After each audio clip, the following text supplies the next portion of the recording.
केवळ हे जे खेळणं आहे छोटंसं दिसणारं किंवा डिजिटल कुठलाही प्लॅटफॉर्म आहे त्याच्यानी अनेक प्रकारचे शारीरिक आजार सुद्धा अगदी छोट्या छोट्या मानपाठदुखीपासून ते गंभीर मेटाबॉलिक डिसऑर्डरपर्यंत सुद्धा आजार या डिजिटल ॲडिक्शनमुळे आपल्याला होतात। दिवसभरातला किती बहुमूल्य वेळ हा आपण विनाकारण एका जागी बसून घालवत असतो की अदरवाईज आपण ह्या गोष्टी वेगवेगळ्या ॲक्टिव्हिटी करण्यासाठी वापरल्या असत्या, परंतु एका जागी बसून हे सगळ्या गोष्टी पाहत राहणं याच्यामुळे बऱ्याच प्रमाणामध्ये आपलं कॅलरी कन्झम्पशन जे असतं ते कमी होतं। अगदी बोटांना मुंग्या येणं, मनगटामध्ये वेदना, कोपरामध्ये वेदना, खांद्यामध्ये वेदना, पाठीच्या मध्यभागी वेदना, मानदुखी, कंबरदुखी, पाठदुखी ह्या सगळे आजार जे आहेत हे मोबाईलच्या अतिवापरामुळे होतात। जेव्हा हे डोपामिन वाढतं तेव्हा सेरोटोनिन या हार्मोनची पातळी कमी होते आणि त्यामुळे आपला सारासार विचार करण्याचा जो काही क्षमता असते ती आपण गमावून बसतो। त्यामुळे आपल्यावरती कंट्रोल राहत नाही आणि आपण पूर्ण या मोबाईलच्या किंवा इंटरनेटच्या किंवा त्या रील्सच्या किंवा यूट्यूबचे जे शॉर्ट्स असतात त्याच्या कह्यामध्ये जातो।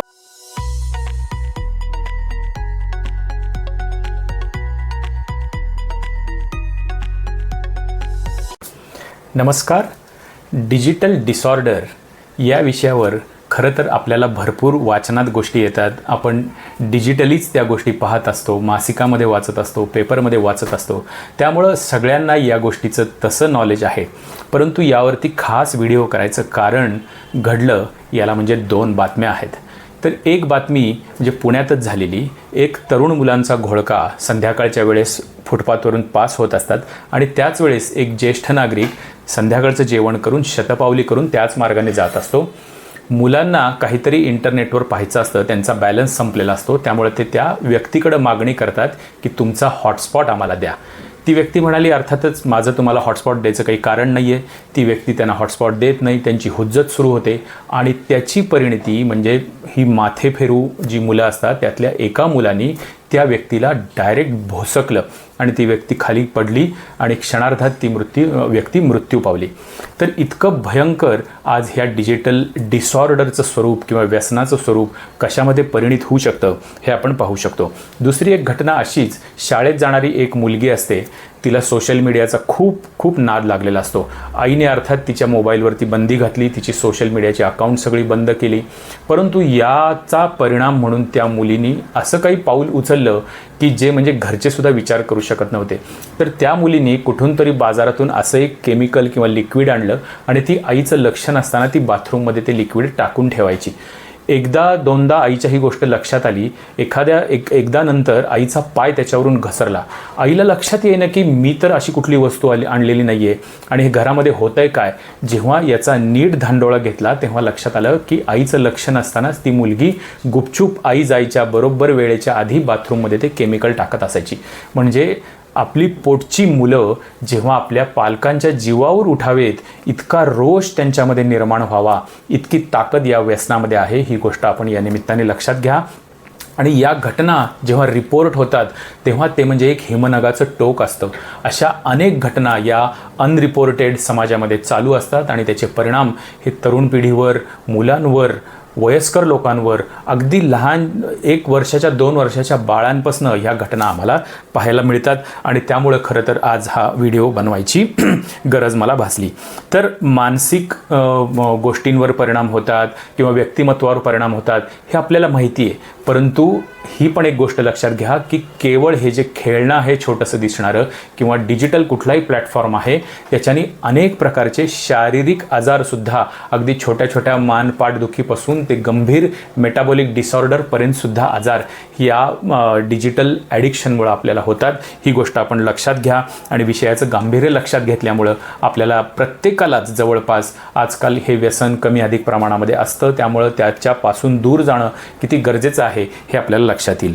तर याला खरं कुठल्याही वयोगटाचं बंधन नाही। अगदी 1-2 वर्षाचं छोटं मूल असेल ते सुद्धा आम्ही दवाखान्यात बघतो की आईवडिलांबरोबर मूल क्लिनिकमध्ये येतं आणि आम्ही पेशंटची हिस्ट्री घेत असतो आणि लगेच त्या पेशंटच्या हातामध्ये मोबाईल दिलेला दिसतो आणि ते मूल कंटिन्युअस जेवढा वेळ दवाखान्यात असतं 15-20 मिनिट त्या मोबाईलमध्ये डोकं घातलेलं त्या मुलाने असतं आणि त्याच्या हातातला मोबाईल काढून घ्यायचा अवकाश त्याची इतकी किंचाळी मारतं ते मूल की म्हणजे ऐकून आम्हाला आश्चर्य वाटतं। असे अनेक केसेस दवाखान्यामध्ये पाहतो आणि त्या मुलाला त्यामुळे प्रत्येक गोष्टीसाठी, जेवायसाठी, कुठलाही अभ्यास करण्यासाठी, खाण्यापिण्यासाठी, या प्रत्येक गोष्टीसाठी मोबाईल देणं हे गरजेचं राहतं आणि त्यातूनच मग स्वमग्नता किंवा हायपर ॲक्टिव्ह मुलं होणं अशा अनेक प्रकारचे त्यांचे वर्तनविषयक जे काही प्रॉब्लेम असतात हे लहान मुलांमध्ये दिसून येतात।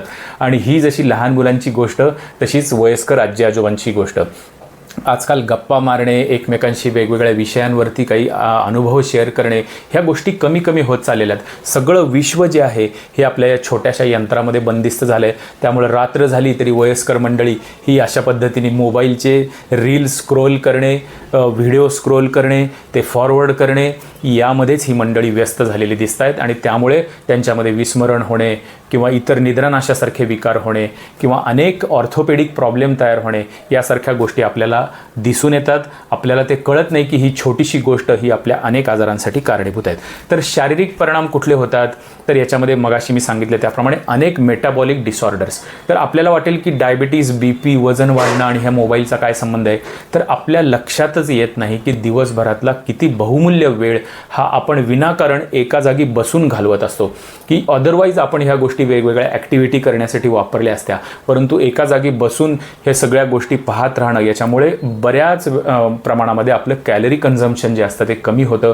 आपण आहार घ्यायचा तेवढाच घेतो, परंतु आपल्या कॅलरीज बर्न होत आहेत आणि त्याच्यामुळे मग कोलेस्ट्रॉल वाढणं, वजन वाढणं, BP वाढणं, फॅटी लिव्हर वाढणं, त्या डायबिटीजसारखा आजार निर्माण होणं, या सगळ्या गोष्टींची पायाभरणी ही अशी सावकाश आपण हा जो बैठा कार्यक्रम हा जो वाढवलेला आहे त्याच्यातून निर्माण होत असतात हे आजार. अनेक प्रकारचे ऑर्थोपेडिक डिसीजेस आपण म्हणतो, दिसताना आपल्याला अगदी कार्पल टनेल सिंड्रोम असेल, अगदी तुम्ही कुठल्याही जॉईंटवरती बोट ठेवा, तो आजार हा मोबाईलच्या अतिवापरामुळे होऊ शकतो. याच्यामध्ये अजिबात अतिशयोक्ती नाही आहे. अगदी बोटांना मुंग्या येणं, मनगटामध्ये वेदना, कोपरामध्ये वेदना, खांद्यामध्ये वेदना, पाठीच्या मध्यभागी वेदना, मानदुखी, कंबरदुखी, पाठदुखी, ह्या सगळे आजार जे आहेत हे मोबाईलच्या अतिवापरामुळे होतात. कारण आपण एका जागी एका पोझिशनमध्ये खूप वेळ बसून राहतो आणि कुठलाही सांधा हा जर आपण वापरला नाही, त्याची जी काही मोशन्स आहेत, ज्या मुवमेंट्स आहेत त्या जर केल्या नाहीत, वाटतं आपल्याला दिसायला हे 100-200 ग्रॅम वजनाचं यंत्र आहे, पण जेव्हा तुम्ही तासनतास हे हातात धरून बसता तेव्हा विशिष्ट प्रकारचा जो स्नायूंचा समूह असतो त्याला ताण येतो, त्याच्यामध्ये रिलॅक्सेशन येत नाही आणि त्याचा परिणाम म्हणून मज्जातंतूंवर परिणाम होतो, स्नायूंवर परिणाम होतो आणि चिकट अशी दुखणी आपल्या मागं ह्याच्यामुळे लागू शकतात. डोळे हे तर महत्त्वाचं टार्गेट आहेच आहे, कारण त्यातनं जे काही रेज येत असतात त्याचा परिणाम आपल्या डोळ्यांवरती होतो. त्यामुळे कम्प्युटर व्हिजन सिंड्रोम हा एक मोठा वेगवेगळ्या आजारांचा समुदायच आहे की जो हा इलेक्ट्रॉनिक गॅजेट्स जे आपण जास्त प्रमाणामध्ये वापरतो, म्हणजे अगदी डोळ्यांचे आजार, मानेचे, पाठीचे, हे सगळे ह्या कॉम्प्युटर व्हिजन सिंड्रोममध्ये येतात. आजकाल लहान मुलांमध्ये वेगवेगळे डोळ्यांचे प्रॉब्लेम असतील, डोळे कोरडे पडणे, डोळ्यांमध्ये कचकच होणे, डोळे दुखणे, खाजणे, यासारखे अनेक आजार हे डोळ्यांचे हे मोबाईलच्या अतिवापरामुळे होतात. झोप हा तर महत्त्वाचा टार्गेट आहे. जेव्हा आपण इंटरनेट वापरतो किंवा कुठलंही इलेक्ट्रॉनिक गॅजेट वापरतो तेव्हा त्यातून जे ब्ल्यू रेज बाहेर पडत असतात त्याचा परिणाम हा आपल्या सर्कॅडियन रिदम जो असतो मेंदूचा त्याच्यावरती परिणाम होतो. मेंदू असा भ्रमित होतो की जसं काही जेव्हा आपण प्रकाश पाहतो तेव्हा मेंदूला अशी संवेदना जात असते की जणू काही दिवस आहे. त्यामुळे जेव्हा दिवस असतो तेव्हा मेलॅटोनिन हे जे स्लीप हॉर्मोन आहे त्याचं प्रमाण हे कमी कमी व्हायला लागतं. त्यामुळे जेवढा प्रकाशामध्ये राहतो आपण, म्हणजे घरामध्ये सुद्धा झगझगीत प्रकाश भरपूर असतील किंवा रात्रीसुद्धा आपण मोबाईल जास्त वापरत असू तर आपले डोळे ॲक्टिव्ह राहतात, त्यामुळे मेंदू सक्रिय राहतो आणि मेलॅटोनिनची पातळी घटते आणि आपल्याला निद्रानाशाचा विकार जडू शकतो. आणि निद्रा हा किती महत्त्वाचा भाग आहे हे आजकालच्या शास्त्रांनी सुद्धा दाखवून दिलेलं आहे. तर असे अनेक परिणाम हे आपल्याला शारीरिक, मानसिक होत असतात. तर आता आपण पुढे जाऊया, ते म्हणजे मानसिक परिणाम ॲक्च्युअल काय होतात हे आपण समजून घेऊया. तर मेंदूमध्ये आपल्या मानसिकतेशी किंवा आपल्या भावनेशी निगडीत अनेक प्रकारचे हॉर्मोन्स आहेत. हे सुद्धा आपण कुठं कुठं वाचलेलं असतं. त्यामध्ये डोपामिन असेल, सेरोटोनिन असेल, ऑक्सिटोसिन असेल, एंडॉर्फिन असेल, असे अनेक प्रकारच्या हॉर्मोन्सची एक फौज आपल्या मेंदूमध्ये असते आणि ती वेगवेगळ्या भावनांशी निगडीत असते. तर होतं काय की जेव्हा आपण हे यंत्र घेतो, खेळणं घेतो आणि त्याच्यावरती आपण सलग गोष्टी पाहत राहतो, एक्साइटिंग गोष्टी, थ्रिलिंग गोष्टी, एंटरटेनिंग गोष्टी, ह्या जेव्हा पाहत राहतो तेव्हा प्रत्येक या रील पाहिल्यानंतर मेंदूमध्ये आपल्याला काहीतरी आनंद मिळतो आणि त्या आनंदाचं परिमाण म्हणून आपल्या मेंदूमध्ये डोपामिन नावाचं एक हॉर्मोन मेंदूकडनं स्त्रवत असतं. तर मेंदूमध्ये एक रिवॉर्ड सिस्टीम म्हणून एक असते की कुठलंही कार्य केलं तर त्यातनं आपल्याला जेव्हा छान वाटतं, आनंद होतो, तेव्हा ते हॉर्मोन असतं म्हणजे डोपामाइन. हे एका दृष्टीने आनंद देणारं असतं, वेगवेगळ्या गोष्टी करण्यासाठी करण्यासाठी आपल्याला प्रेरित करणारं असतं. कारण हे हॉर्मोन जेव्हा आपल्याला वाढतं तेव्हा आपल्याला आनंद होतो, पण थोडी जरी त्या हॉर्मोनची पातळी कमी व्हायला लागली की पुन्हा आपल्याला ते हॉर्मोन मोटिवेट करतं, प्रेरित करतं की त्याच पद्धतीचा आनंद मला हवा आहे. हे तुम्हाला एका प्रकारे ते हॉर्मोन सारखं संदेश देत असतं आणि त्यामुळं त्या पद्धतीचा कंटेंट जो असतो हा मोबाईलवरती तुम्ही शोधत राहता आणि त्यामुळं हे रिवॉर्ड सेंटर आहे हे कायम तुमचं ओव्हर एक्साईट होतं. आणि याचा दुसरा परिणाम म्हणजे काय की सेरोटोनिन हे जे हॉर्मोन आहे की जे एक चांगल्या पद्धतीचा आनंद किंवा विवेक ज्याला म्हणतात की कुठली गोष्ट चांगली आहे त्यातून आनंद घेणे, वाईट गोष्टीतून आनंद न घेणे, म्हणजे थोडक्यात सारासार निर्णय घेणारं हॉर्मोन कुठलं असेल तर ते म्हणजे सेरोटोनिन. जेव्हा हे डोपामिन वाढतं तेव्हा सेरोटोनिन या हॉर्मोनची पातळी कमी होते आणि त्यामुळं आपला सारासार विचार करण्याचा जो काही क्षमता असते ती आपण गमावून बसतो. त्यामुळे आपल्यावरती कंट्रोल राहत नाही आणि आपण पूर्ण या मोबाईलच्या किंवा इंटरनेटच्या किंवा त्या रील्सच्या किंवा यूट्यूबचे जे शॉर्ट्स असतात त्याच्या कह्यामध्ये जातो आणि आपला पाहता पाहता 10 मिनिट, 15 मिनिट, अर्धा तास, 1 तास कसा वेळ गेला हे आपल्याला कळत नाही. तर त्यामुळं हे डोपामिन हार्मोन आपल्याला काही दिवसांनी हळूहळू मोर एक्साइटिंग, मोर थ्रिलिंग अशा पद्धतीच्या कॉन्टेंटची डिमांड करतं आणि त्या पद्धतीने आपली संवेदनशीलता जी असते, ज्या गोष्टींमुळं, ज्या छोट्याशा विनोदामुळे, छोट्याशा गमतीमुळे, छोट्याशा थ्रिलिंग गोष्टीमुळे आपल्याला जो पूर्वी आनंद होत असतो तो आपल्याला होत नाही. जसं अल्कोहोल घेणाऱ्या माणसाचं सुरुवातीच्या काळामध्ये त्याला 30 घेतलं तरीसुद्धा मेंदूला त्याच्यात छान किक मिळत असते, त्याला जो काही अपेक्षित आनंद असतो तो मिळत असतो. परंतु ही 30ची पातळी नंतर 60, 90 असं करत करत क्वार्टरच्या दिशेने त्याची वाटचाल कधी सुरू होते हे त्यालाही कळत नाही. याला कारण आहे टॉलरन्स. मेंदूला एखाद्या ह्या गोष्टीची, जशी कुठल्याही गोष्टीची आपल्याला सवय होती तशी आनंदाची सुद्धा सवय व्हायला लागते. ज्या गोष्टीमुळे पूर्वी आनंद होत असे त्या गोष्टीने आता आनंद होत नाही, आणखीन थ्रिलिंग गोष्टीची मेंदू ही आपली मागणी करायला लागतो. त्यामुळं हळूहळू आपली क्रयशक्ती, आपली एकाग्रता, आपली संवेदनशीलता ह्या सगळ्या गोष्टींचा हळूहळू ऱ्हास व्हायला लागतो आणि मग काय राहतं तर फक्त कंटाळा. जेव्हा कंटाळा राहतो, माणूस बोर व्हायला लागतो, तेव्हा तो मग आणखीन थ्रिलिंग गोष्टीचा सर्च करत राहतो आणि मग त्यातूनच त्याला गेमिंग असेल किंवा डेटिंग ॲप्स असतील, पॉर्न असेल, अशा अनेक ज्या गोष्टी आहेत या गोष्टींच्या मागे तो जायला लागतो. कारण त्याला नेहमीच्या गोष्टींनी बरं वाटायचं बंद होऊन जातं.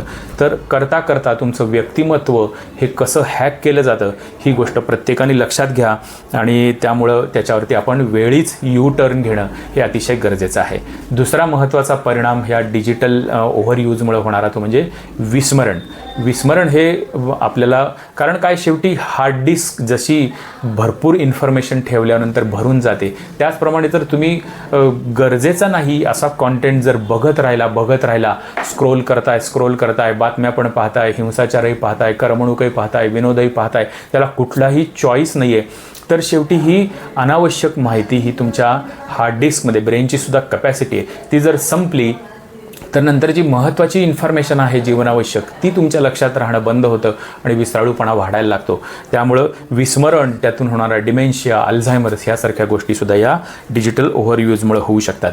तर लक्षात आपल्याला आलं असेल की थोडक्यात ही केवळ कॅज्युअली वाचून दुर्लक्ष करण्यासारखी गोष्ट नाही, तर याच्यामुळे तुमचं शारीरिक, मानसिक, आत्मिक हे सगळं आरोग्य या छोट्या गोष्टीमुळं धोक्यात येऊ शकतं आणि यातूनच विशेषतः तरुण मुलं ही अनेक प्रकारच्या नॉन कन्स्ट्रक्टिव्ह किंवा इल्लिगल चुकीच्या गोष्टीच्या दिशेने जाऊ शकतात. त्यामुळे सगळ्यांनीच या गोष्टीवरती वेळीच ताबा, नियंत्रण ठेवणं गरजेचं आहे. परंतु म्हणतात ना की काही गोष्टी अशा असतात की ज्या असून अडचण आणि नसून खोळंबा. तर आपण social media, internet, digital platform यापासून पूर्ण दूरही जाऊ शकत नाही, कारण काळाचा महिमा, आपली सगळीच कामं या गोष्टींशी निगडीत आहेत. त्यामुळं पुढचा व्हिडिओ हा यावर असेल की आपण याचा विवेकी पद्धतीने वापर कसा करून घेऊ शकतो आणि या वापर करतानाच त्याच्या व्यक्तित्वावर आपल्या कसा परिणाम होणार नाही किंवा ॲडिक्शन डिजिटल झालेलं असेल तर त्यातून बाहेर पडायचं कसं, यासाठीचा भाग 2 हा जरूर पाहायला विसरू नका. धन्यवाद.